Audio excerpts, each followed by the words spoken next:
I'm gonna talk today about hardware wallets for cryptocurrencies, and just a disclaimer, I'm not gonna raise any FUD about current wallets being insecure or something else. I'm just suggesting an alternative way of making them more secure by design, by changing applying different architecture that should in theory be more resilient to attacks that we already saw that could happen. So what is a hardware wallet?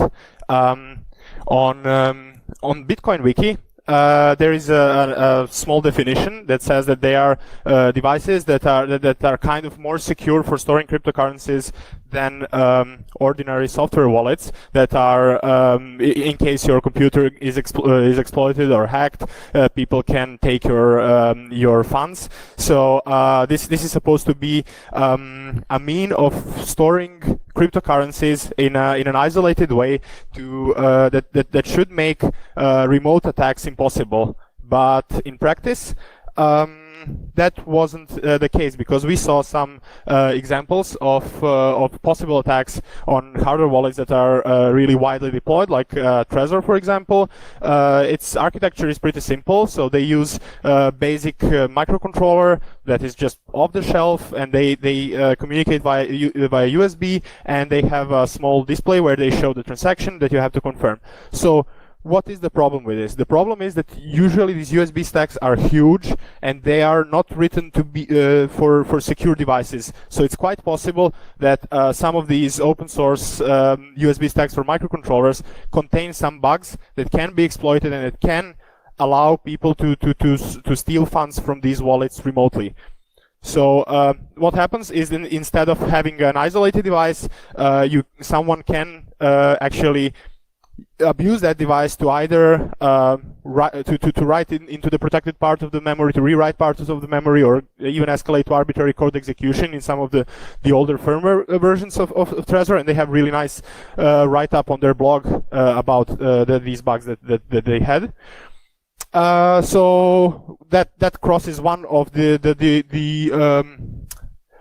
one of the properties of these hardware wallets, and that is that they can be used securely and interactively, because private keys do touch potentially vulnerable software. So in case of Ledger, it was supposed to be a bit more secure, because but it's not open source. So that's one of the things that we must also take into consideration when we choose our devices, because in case the code is not open, there is virtually no way for us to validate the operation of that microcontroller. We cannot validate what it's doing when it's signing our transactions. So the architecture of Ledger is like, there is a main microcontroller that talks to the OLED and talks via USB to the PC, and it also has a secure microcontroller that is supposed to be really it's supposed to be much more secure than the average off-the-shelf microcontroller. It's hard to get this one for testing. Like we cannot easily order a board with this microcontroller online, because you need to sign an NDA with the manufacturer first. And what is the problem? So in case the same we have the same problem as with Trezor, I'm not aware of any of the attacks on Ledger that were done in this way. But let's say hypothetically there is a bug in the USB stack, then we cannot guarantee what we see on the OLED is the transaction that is being sent to the secure microcontroller. So that way. Also, there is another problem, because they actually verify the firmware that is running on this insecure microcontroller by sending it to the secure microcontroller for verification. So this is not really a good idea, because there is a really nice also blog post, like how to actually abuse this mechanism, how to reuse pieces of chunks of code that already exist in bootloader, and then use that space in the firmware to actually just map that, just jump to these functions once they are needed, and once you have to send that data to the microcontroller that is verifying that. So it verifies, it says like, yeah, this firmware looks fine, but on the other hand, that firmware does something malicious. So to sum it up, these wallets like Trezor and its clone KeepKey, they use insecure microcontroller that doesn't have, I mean, insecure, I would say microcontroller that is not meant to be used for secure devices, and it doesn't contain any hardware acceleration for any of the operations that we need for signing Bitcoin transactions, such as SHA-256 or true random number generator, or the elliptic. It doesn't support operations on the elliptic curve that is needed that is required for signing that is used in Bitcoin. But it's open source. It's completely open source. The microcontroller doesn't require any NDA.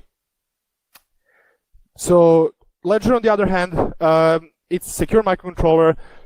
Definitely has true random number generator. Definitely contains the accelerate hardware acceleration for SECP256 K1 elliptic curve, but it cannot be fully open source because this part is under an NDA, and we cannot see what's happening there.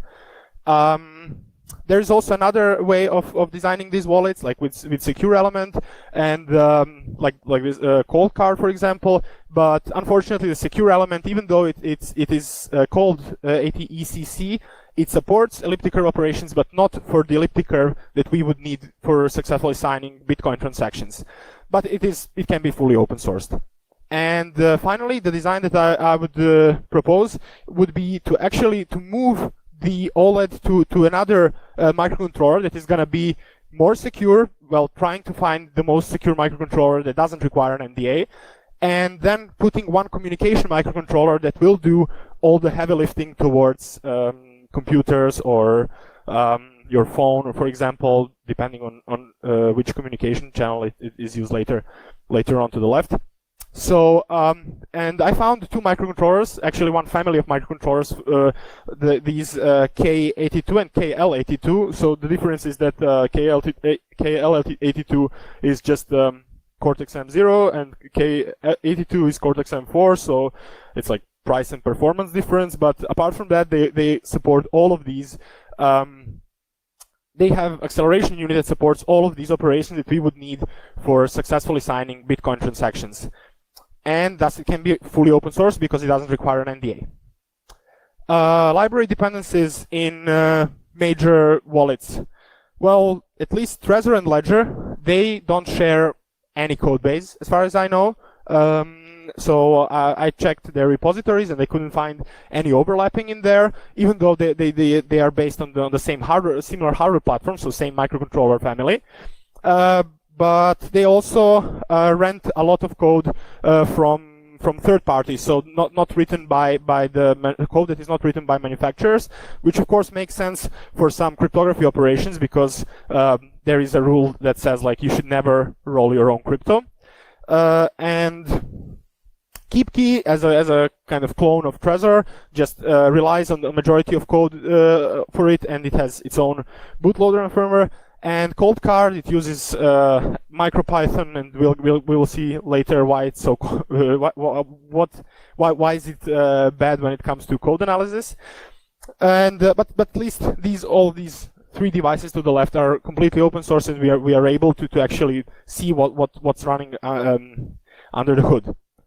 So now I know you might think I'm making my own hardware wallet and I'm rolling my own crypto. So I'm well, since I'm using hardware acceleration for all of it, I would like to say that I'm kind of interfacing just with these hardware peripherals. So I'm not implementing all the hard operations. I'm just interfacing with peripherals inside the microcontroller. So if there is something wrong with the hardware implementation of these operations, there is nothing I can do. But at least I tried.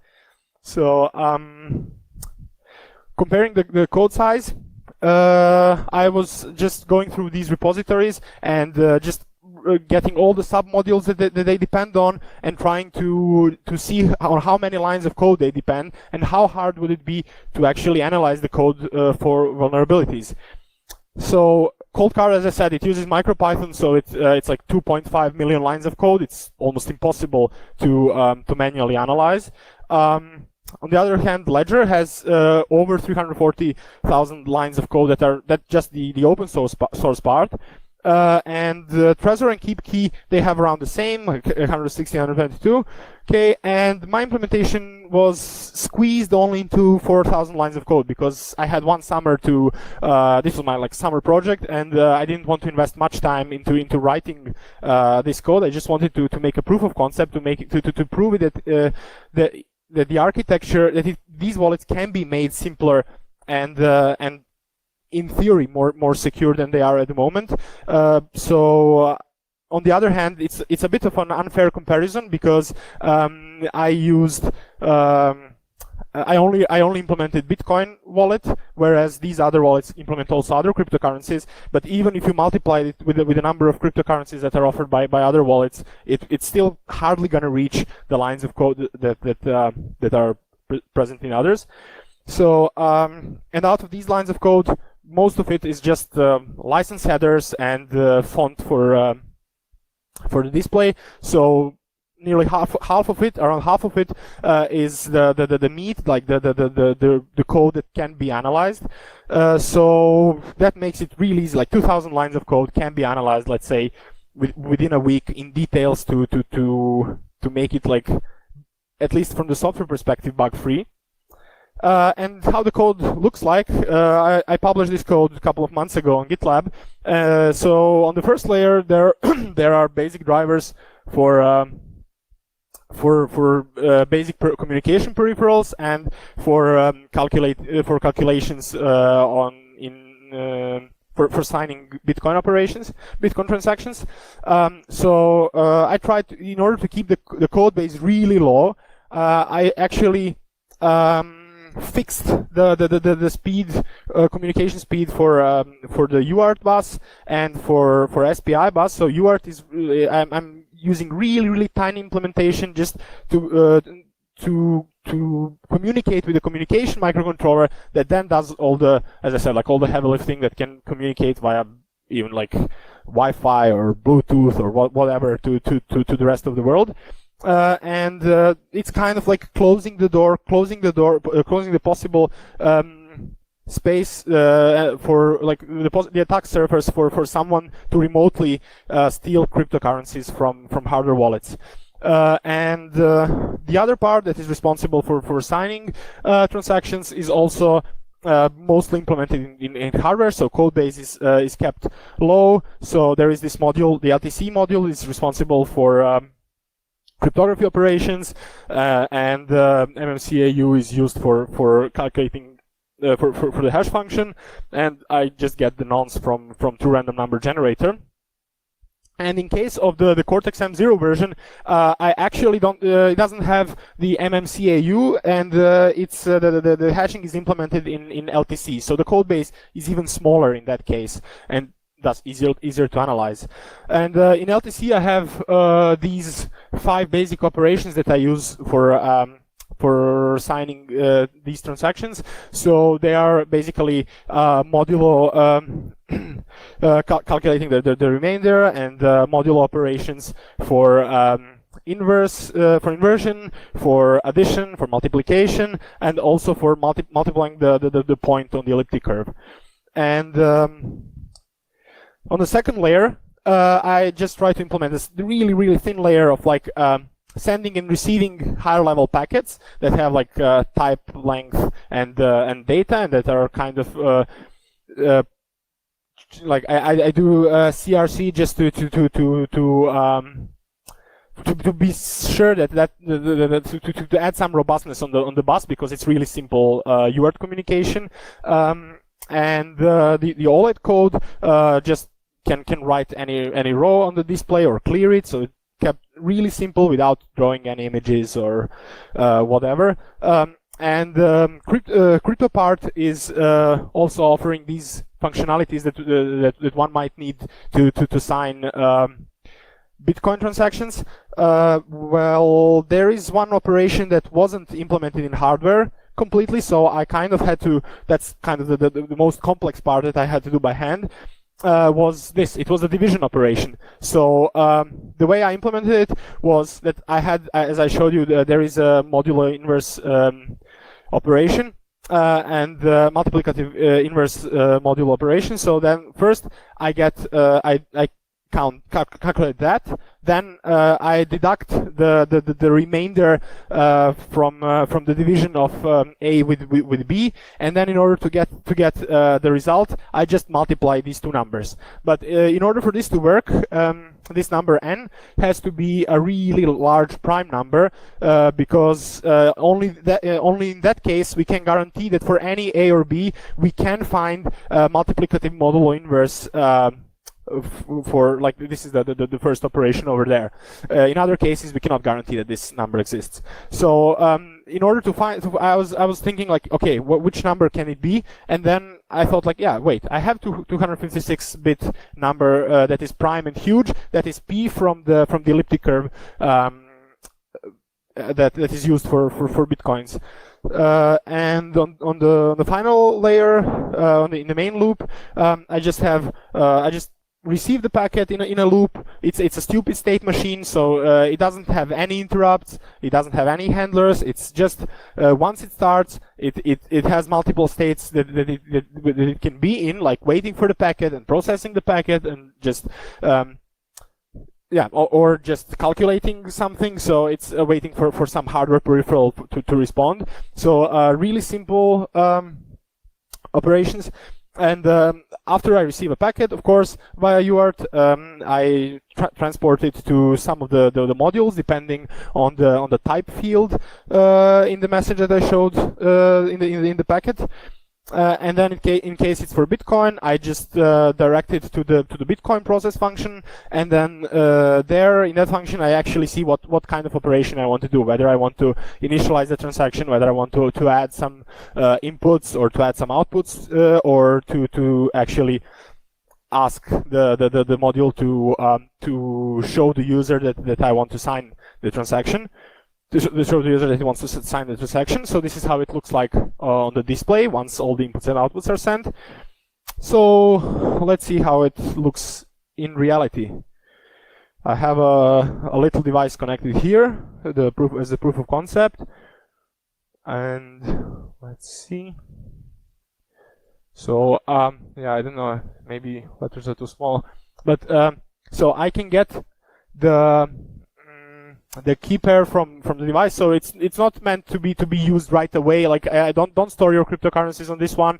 It's still, I don't trust it 100% because even with this function you can still read out the private key, and so, but this is just meant to be a proof of concept. So I can get my address that I have on this device where I have some Bitcoin. So let's generate a new transaction because Bitcoins were on sale recently. It was Black Friday sale, I guess. So now I send inputs and outputs to the device. I have a small prompt here. I don't know, like I guess you cannot see it from there, but I'm just gonna confirm the transaction. Okay, and transaction is has been signed by the wallet, and I can choose here to submit the transaction. So transaction was submitted successfully. Let's see what it says. Okay, we see one unconfirmed transaction for this address that I used. So this is this proves that this wallet did in fact sign the transaction that I just sent to it. Give me a moment. Okay, so to continue. What's next? So next steps would be for this code, because it's open for everyone to use. It's open for everyone to actually to add functionality to it.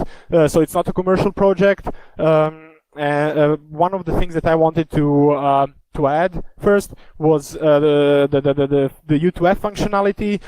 So that would require adding this on the communication controller some functionalities that are so that it complies with the CTAP protocol, which is one half of this FIDO2 project. So the other part is WebAuthn, that is used for communication between any of these online services and your computer or phone or whatever you use for accessing these services. Or yeah, as I said, there is this communication microcontroller that can talk all other by all other means, like not just USB, as I showed in this proof of concept. In case it's a microcontroller that also supports USB, NFC, or Bluetooth, you can also then use it for more more in a more flexible manner, so you can use it with your phone or some other device. And there's also another version of these two microcontrollers, but that one requires an NDA to be signed with the manufacturer. But these are also like that they have some kind of tamper protection around the same core and all other peripherals that are used in this project. So if you want to make really safer and robust device, you might want to consider using one of these. And yeah, I also have plans to implement recovery seed for this, to implement actually these 3 Bitcoin implementation proposals, like BIP 32, 39, and 44 at some point. And yeah, of course, more cryptocurrencies. But as I said, this is just my side project. So feel free to send pull requests for this. It's on GitLab. You saw the link before. And yeah, I'm looking forward to your pull requests. Any questions? No questions? Okay. Thank you very much.